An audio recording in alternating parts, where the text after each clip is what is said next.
Olá pessoal, olha eu aqui de novo para a nossa segunda aula sobre o trovadorismo.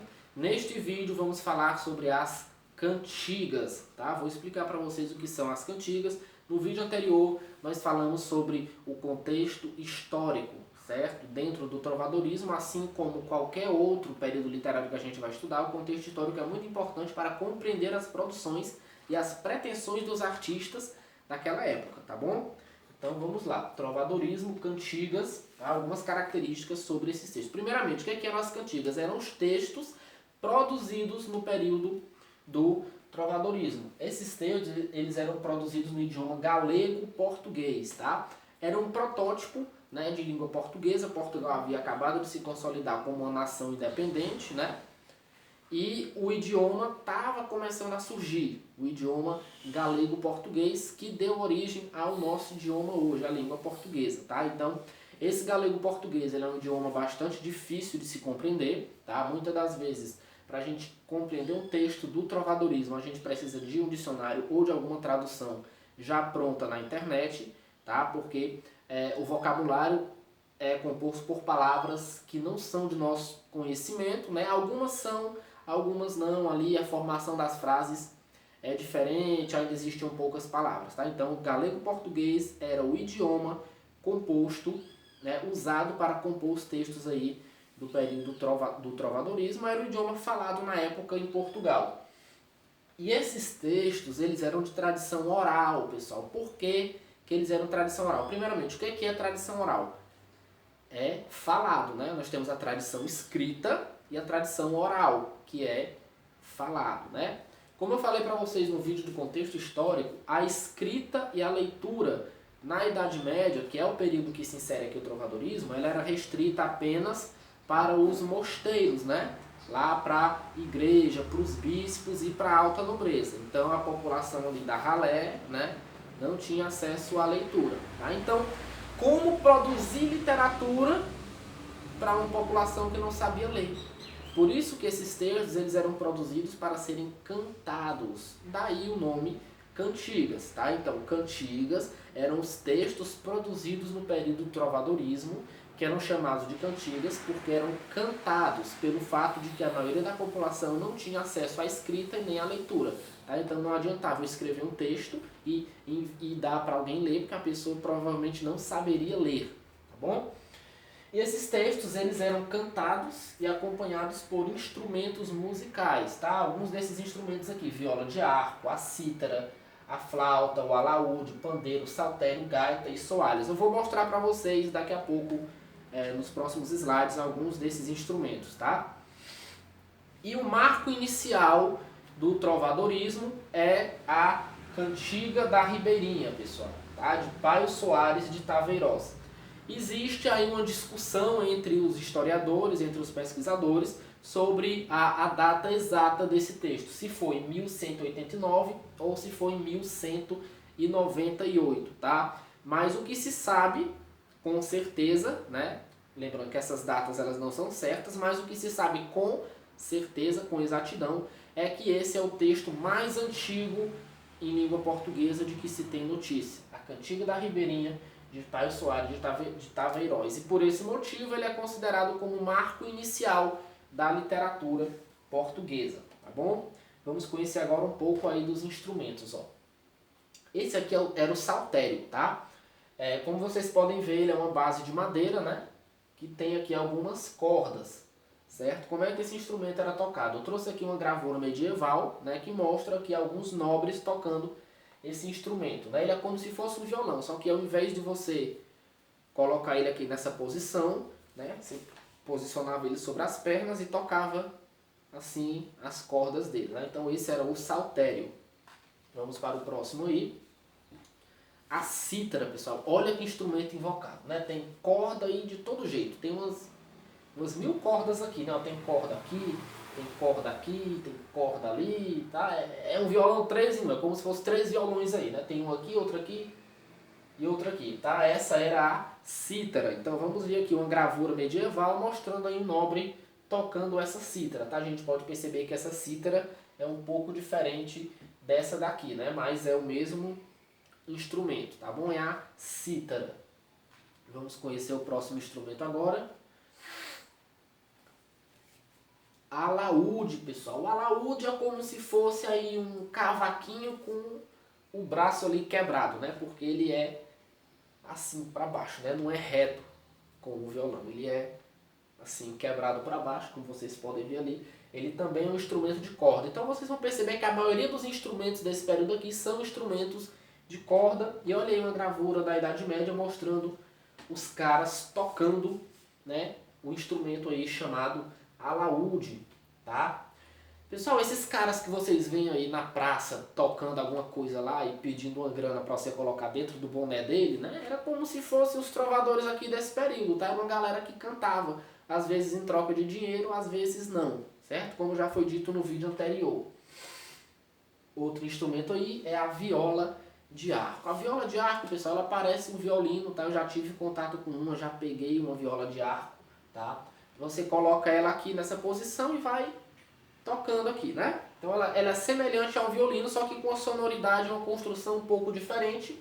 Então essa gravura mostra aqui os nobres, né, os trovadores, tocando o instrumento viola de arco. A gaita, pessoal, a gaita, tá? Quando eu falei lá no começo do vídeo da gaita, provavelmente você aí em casa pensou que era aquela gaitazinha, né, que faz música country, mas não, tá? Essa é uma gaita muito invocada, você tem aqui um tecido de pano, né? Aí você sopra aqui, o som sai por esses paus aqui, tá? É muito invocado esse instrumento, tá? Ele é muito típico na Suécia. Na Suécia é chamado de gaita de foles. Quem é fã do Pica-Pau já viu algum episódio em que o Leôncio toca gaita de foles, tá? O Leôncio usando uma saia xadrez, tocando gaita de foles, é esse instrumento aqui. E olha aí o cara, né, tocando aí a gaita. Rapaz, é bom porque se tiver uma briga lá na hora, né, se ele arrancar esse pau aqui, já tem uma arma, né, pra atacar na cabeça de alguém lá. Então tá aí a gaita.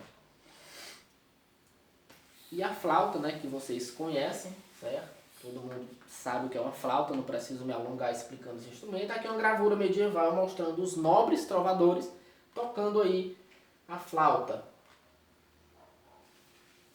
Bom, dentro do contexto do trovadorismo, dentro das produções literárias trovadorescas, né, existiam dois grandes grupos de textos produzidos, dois grupos de cantigas. Nós tínhamos as cantigas líricas e as cantigas satíricas. Eram os dois tipos de cantiga produzida. Cada um desses tipos se divide ainda em dois, tá? Dentro do grupo das líricas, nós temos as cantigas de amor, cantigas de amigo, e dentro do grupo das satíricas, nós vamos ter as cantigas de escárnio e cantigas de maldizer. Cada uma dessas quatro cantigas, né, cada um desses quatro tipos de cantiga possui as suas características próprias, as suas intenções próprias, os seus eu líricos próprios, tá bom? Nós vamos ver daqui a pouco. Então, recapitulando, cantiga são dois tipos, líricas e satíricas. As líricas se dividem em cantiga de amor, cantiga de amigo, as satíricas em cantiga de escárnio, cantiga de maldizer. Por uma questão de tempo, para o vídeo não se alongar muito, hoje, neste vídeo, nós vamos trabalhar aqui, né, cantiga de amor, cantiga de amigo. Para o nosso último vídeo da semana seguinte, nós vamos ver aqui cantiga de escárnio, cantiga de maldizer, que são as minhas favoritas, tá? Então vamos lá conhecer um pouco mais aqui das cantigas de amor. Pessoal, a cantiga de amor, ela era produzida no ambiente da corte, dentro dos reinos, ela era produzida ali pelos nobres, tá? E ela retratava, esse tipo de cantiga de amor retratava uma paixão infeliz, o amor não correspondido, certo? Que é expresso por um eu lírico masculino. Pessoal, o eu lírico não é quem escreve a música, o eu lírico é a voz do texto. Por exemplo, eu sou homem, certo? Mas eu posso produzir um texto, uma música, dizendo que eu sou uma mulher apaixonada, que eu sou uma mulher sofredora, que tem o chifre saindo até da ponta dos pés. Se eu sou homem e a música diz que eu sou mulher, não sou eu que estou me identificando ali como mulher. É o eu lírico da música, é a voz que fala na música, tá bom? Porque música não tem gênero, não tem cor, não tem idade, não tem nada, certo? A música é a música, tá bom? Então, o eu lírico, dentro das cantigas de amor, ele era sempre masculino, ou seja, era o homem declarando o seu amor não correspondido por uma dama, tá? Então, esse homem, esse trovador, ele sofre de uma dor intensa, tá? E a mulher, ela é muito formosa e superior, então esse trovador, ele tá ali sofrendo de amor, ele quer aquela dama maravilhosa, aquela mulher perfeita, mas ele não consegue tê-la, é um amor inatingível, um amor inalcançável ali, tá? Só resta a ele desejar essa mulher maravilhosa, desejar essa mulher que para ele é como um Deus, digna de adoração ali, tá? É aí que entra a característica principal das cantigas de amor, que é a relação de vassalagem entre homem e mulher.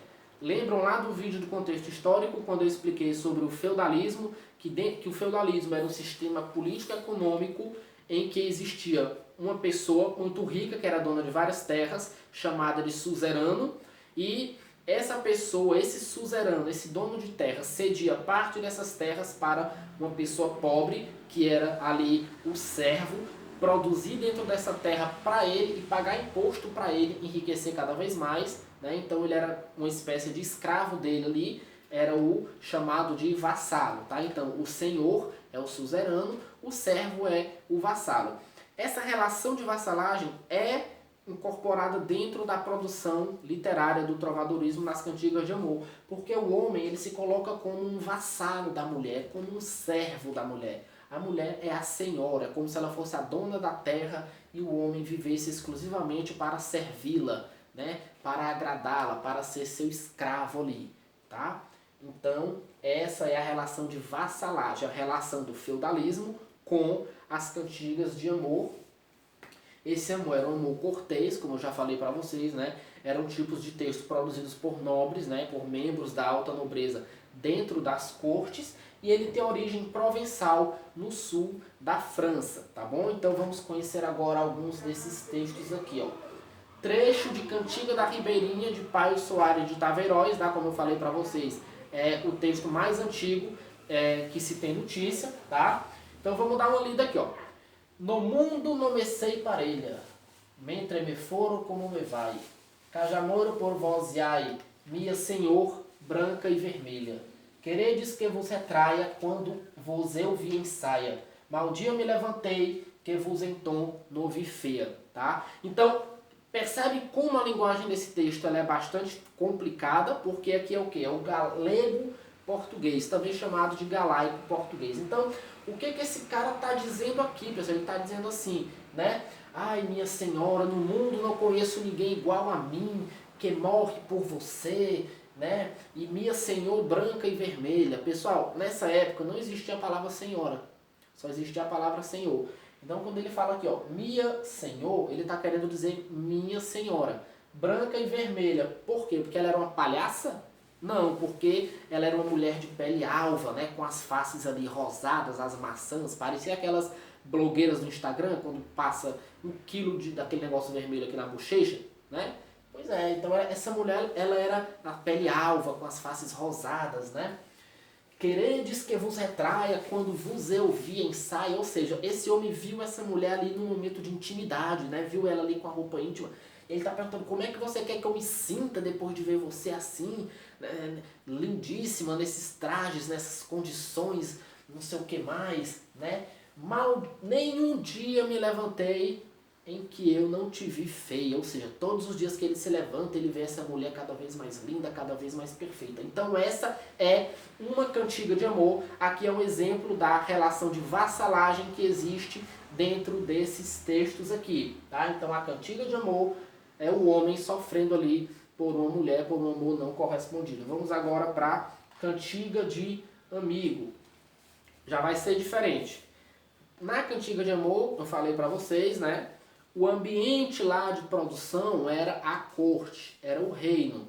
Dentro da cantiga de amigo vai ser ali uma relação amorosa entre camponeses, cujo tema central é a saudade, e o eu lírico é sempre feminino. Por que o eu lírico é sempre feminino, pessoal?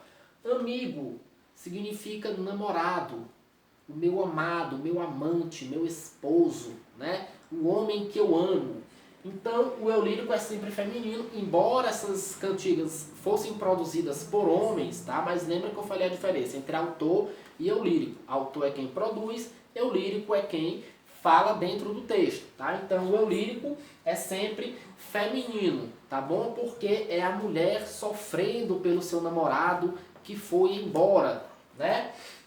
Isso expõe a visão feminina sobre o amor. E esse amor ele é real e possível, tá? Lá na cantiga de amor, esse amor não era real. Era o homem, né, sofrendo pela mulher, um amor inalcançável. Ele jamais poderia ter essa mulher. Aqui não. Aqui a relação entre os dois aconteceu. Eles eram namorados, eles eram amantes, eles eram ali pessoas que se amavam, pessoas que tiveram algum tipo de relação carnal e por algum motivo esse homem foi embora. Por isso que o tema central é a saudade, porque é a mulher ali com saudade do seu amado que foi embora, né? Talvez ele foi para as cruzadas, ou então foi para as grandes navegações, ele foi embora por algum motivo, ele abandonou essa mulher, né? E deixou ela sofrendo desse amor natural e espontâneo, tá bom? Então, diferenças: cantiga de amor é o amor cortês, cantiga de amigo é o amor camponês.